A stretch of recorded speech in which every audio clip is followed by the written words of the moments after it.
Artificial intelligence engineer Atul Subhash case में आरोपी पत्नी निकिता सिंघानिया, सास निशा और अनुराग इस समय बेंगलुरु जेल में बंद हैं। कोर्ट ने उन्हें न्यायिक हिरासत में भेज दिया है। अब अतुल सुभाष की मौत के मामले में निकिता सिंघानिया ने अपनी चुप्पी तोड़ी है। पुलिस की पूछताछ के दौरान निकिता ने दावा किया कि उसने अपने पति को परेशान नहीं किया है, बल्कि उसके पति ने उसे परेशान किया था।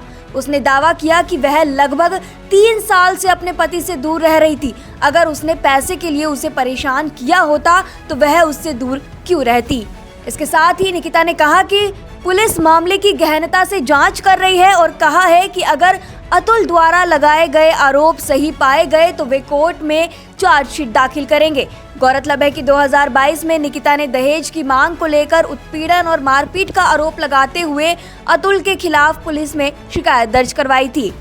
अतुल सुभाष बनाम निकिता सिंघानिया के बीच एक केस को लेकर जौनपुर फैमिली कोर्ट में सुनवाई हुई। ये केस था 4 साल के बेटे व्योम को 40,000 रुपए हर महीने देने के लिए आदेश के बाद वसूली की मांग को लेकर। लेकिन निकिता इस वक्त जेल में बंद है। अतुल ने सुसाइड कर लिया है, इसलिए दोनों पक्षों के कोर्ट में पेश न होने के कारण सुनवाई के लिए अगली तारीख 29 जनवरी तय कर दी गई है। वहीं सोमवार को व्योम की संरक्षक निकिता की तरफ से वकील ने गैर हाजिरी माफी का प्रार्थना पत्र भी दिया है। अतुल सुभाष और पत्नी निकिता सिंघानिया के विवाद मामले में बेटे व्योम को भरण पोषण देने के लिए निकिता की तरफ से फैमिली कोर्ट में वाद दाखिल किया गया था। कोर्ट ने 40,000 रुपए हर महीने व्योम को देने के लिए आदेश दिया था। हालांकि आदेश के बाद अतुल ने धनराशि नहीं दी।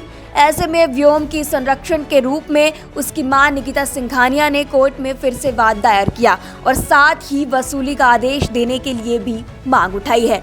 मामला विचाराधीन है। इस बीच अतुल ने 9 दिसंबर को खुदकुशी कर ली। उन्होंने मरने से पहले 24 पन्नों का सुसाइड नोट लिखा, साथ ही 1 घंटे से भी ज्यादा का लंबा वीडियो बनाया। उसमें पत्नी निकिता, सास निशा, साले अनुराग और चाचा ससुर सुशील सिंघानिया पर आत्महत्या के लिए उकसाने का आरोप लगाया।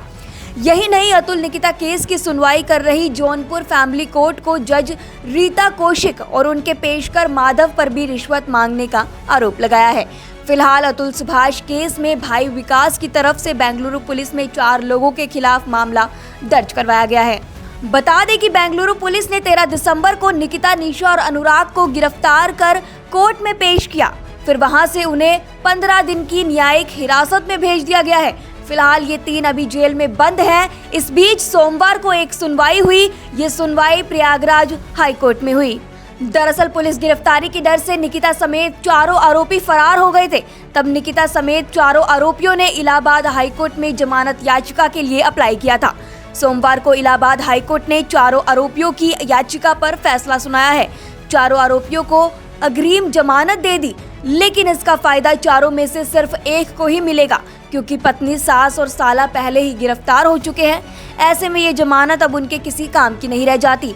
अब केवल अतुल की पत्नी के चाचा सुशील सिंघानिया को ही राहत मिल रही है, यानी कि पुलिस फिलहाल उन्हें गिरफ्तार नहीं कर पाएगी। साथ ही यह भी कहा गया है कि सुशील सिंघानिया 69 साल के बुजुर्ग व्यक्ति हैं और उन्हें पुरानी बीमारी है। उनके द्वारा आत्महत्या के लिए उकसाने का कोई सवाल ही पैदा नहीं होता है। दलीलें सुनने के बाद कोर्ट ने कहा है कि सुशील सिंघानिया अग्रिम जमानत पाने के हकदार हैं। कोर्ट ने कुछ शर्तें भी लगाई हैं। कोर्ट ने कहा है कि जब भी पुलिस अधिकारी उन्हें पूछताछ के लिए बुलाएं तो उन्हें पेश होना होगा। इतना ही नहीं, अगर याचिकाकर्ता के पास में कोई पासपोर्ट है तो वह भी ACP या फिर AP को जमा करवाना होगा।